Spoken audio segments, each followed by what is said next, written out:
سوال یہ کہ اگر باپ کا انتقال ہو جائے اور ابھی تک بچہ ماں کے پیٹ میں ہو اور باپ کی وفات کے بعد وہ بچہ پیدا اور ڈیلیور ہو، تو کیا وہ بعد میں پیدا ہونے والا بچہ اپنے باپ کی چھوڑی گئی وراثت میراث سے حصہ لے گا، حقدار ہوگا یا نہیں؟ اس کے بارے میں وضاحت کریں۔ تو جواباً عرض یہ کہ اگر بچہ باپ کی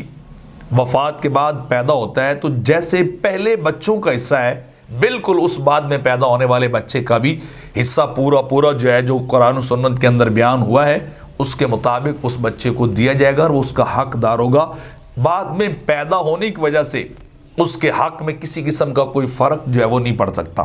وہ پورے حصے کا جو حقدار ہوگا۔ فتاوی عالمگیری کے اندر الحمل یارث و یوقف نصیب و باجماع صحابہ کہ جو حمل ہے وہ وارث ہوگا، یعنی وہ بچہ ہو لڑکا ہو تو اس کا لڑکے کے حساب سے دگنا ہو جائے گا، اگر لڑکی ہو تو اکیلا حصہ یعنی سنگل حصہ جو ہے اس کا ہو جائے گا۔ تو لہٰذا بہرحال وہ وارث بنے گا، اس کے میراث کے اوپر کسی قسم کی کوئی قدغن جو ہے وہ نہیں لگے گی۔ اسی طرح جو ہے بہار شریعت کے اندر بھی جو مسئلہ لکھا ہوا ہے کہ تقسیم وراثت کے وقت بیوی کے پیٹ میں بچہ ہو تو اس کا حصہ محفوظ جو ہے وہ رکھا جائے گا اور اس کو حصہ جو ہے اس کا پورا دیا جائے گا، کوئی کمی بیشی جو ہے اس کے اندر نہیں کی جا سکتی۔